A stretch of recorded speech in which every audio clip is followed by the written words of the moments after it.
नमस्ते साथियों। आज के इस वीडियो में एक बहुत बड़ा अपडेट लेकर आ रहा हूं मैं। जैसा कि आपने थंबनेल पे देखा है कि भारत सरकार ने, ऐसा लगता है कि जो एमएसएमई को 45 दिन में पेमेंट देने का जो नियम है, 45 दिन तो मैक्सिमम, वैसे आप सभी लोग जान चुके होंगे कि यदि किसी तरह का एग्रीमेंट नहीं है तो 15 डेज, और यदि एग्रीमेंट है तो 45 डेज। एग्रीमेंट है तो 45 डेज ये होना भी ज़रूरी नहीं है। यदि आपका एग्रीमेंट 30 डेज़ का हुआ है तो 30 डेज़ में, और 46 डेज़ में हुआ है तो भी 45 डेज़ में। यानी कि किसी भी कीमत पर आपको एमएसएमई से ख़रीदा गया, व्यापार के लिए ख़रीदा गया माल, उसका भुगतान, उसके बिल का भुगतान आपको 45 दिन की अवधि में करना ही है। ऐसा नियम सरकार ने 2023 के बजट में लागू किया था, जो असेसमेंट ईयर 2024-25 में लागू होना है। 31 मार्च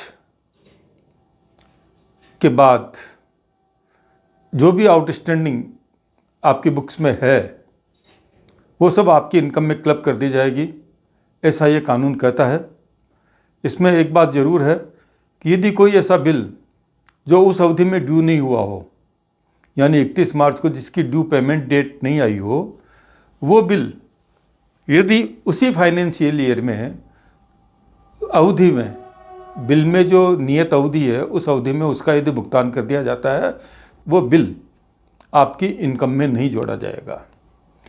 अभी मैंने जो ये वीडियो बनाया है, देर रात को मैं ये वीडियो बना रहा हूँ, और मुझे अभी अभी ये जानकारी मिली है कि भारत सरकार ने एक जो इनकम टैक्स रिटर्न भरते हैं उसमें एक नए रिटर्न फॉर्म जारी किए हैं इनकम टैक्स रिटर्न भरने के लिए।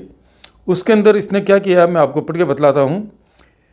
Change in TAR notified for MSME 45 days payment rule. यानी कि tax return, income tax return file करने का जो अपना फॉर्म है उसके अंदर TAR, जिसका मतलब ये समझता हूँ कि टैक्स ऑडिट रिपोर्ट, यानी ऑडिट रिपोर्ट जो साथ लगेगी रिटर्न भरते वक्त, उसके अंदर आपके ऑडिटर को ये बतलाना होगा कि कौन कौन से बिलों का भुगतान आउटस्टैंडिंग है, और उस ऑडिट रिपोर्ट के हिसाब से यदि कोई भी बिल MSMED एक्ट के अनुसार आपका भुगतान बकाया है तो उसको आपकी आय में जोड़ा जाएगा।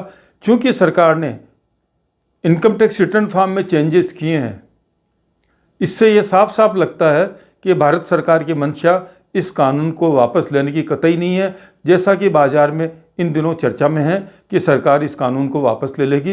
इसलिए मेरा अपना मत यह है कि सरकार इस कानून को वापस लेने के मूड में नहीं है। यदि वापस लेने के मूड में होती तो वो आयकर विवरणी दाखिल करने के फॉर्म में ऑडिट रिपोर्ट के कॉलम में ये बात नहीं जोड़ती कि MSME को कौन कौन सा पेमेंट बाकी है। इसकी सूची ऑडिट रिपोर्ट के साथ, ऑडिटेड रिपोर्ट इस विवरण के साथ लगाई जाए। ये एक महत्वपूर्ण बदलाव मुझे लग रहा है, इसलिए मैंने सोचा मैं इसको वीडियो के माध्यम से आपसे साझा करूं। आपने थंबनेल में देखा होगा कि आधा अधूरा लंगड़ा कानून मैंने इसे बताया है। इसका भी मैं आपको कारण बतला देता हूं कि इसमें कुछ ऐसे लोकुनाज है कि ये कानून पूर्ण रूप से प्रभावी नहीं हो पाएगा। जैसे कि जो लोग ITR 4 में अपना इनकम टैक्स रिटर्न भरते हैं उन पर यह नियम लागू नहीं है। वैसे ही ट्रेडर टू ट्रेडर यदि कोई बिजनेस हो रहा है तो उस पर ये नियम लागू नहीं है। तो होगा क्या कि इस लोकुना का फ़ायदा उठाते हुए बाज़ार में ट्रेडर्स की एक नई जमात पैदा हो जाएगी, और कोई भी व्यक्ति ट्रेडर से माल खरीदना चाहेगा या फिर मीडियम स्केल की इंडस्ट्री से माल की परचेजिंग करना चाहेगा।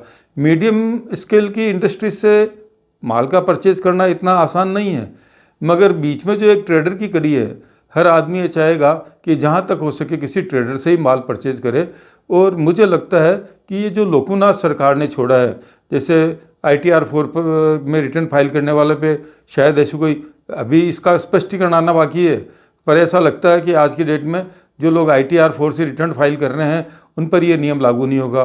ट्रेडर्स से यदि आप कोई परचेजिंग करते हैं तो उस पर यह नियम लागू नहीं होगा। तो एक लोकुना निकाल दिया सरकार ने, जिससे जो मूल भावना है सरकार की भावना बहुत अच्छी है कि MSME इसको जो पेमेंट टाइम से मिल जाए और बिज़नेस में एक रोटेशन आए, और बिज़नेस में यदि रोटेशन आएगा तो देश की इकोनॉमी में भी ग्रोथ होगी। इसके पीछे मंशा बुरी नहीं है, मगर इसमें जो प्रावधान किए गए हैं उसमें ऐसा लगता है कि पूर्ण मंथन के बिना ये कानून बनाया गया है और इसमें कुछ मंथन बाकी है। चलिए आज के वीडियो को मैं ही समाप्त करता हूँ। कृपया इस वीडियो को अधिकाधिक लोगों तक शेयर करें। धन्यवाद।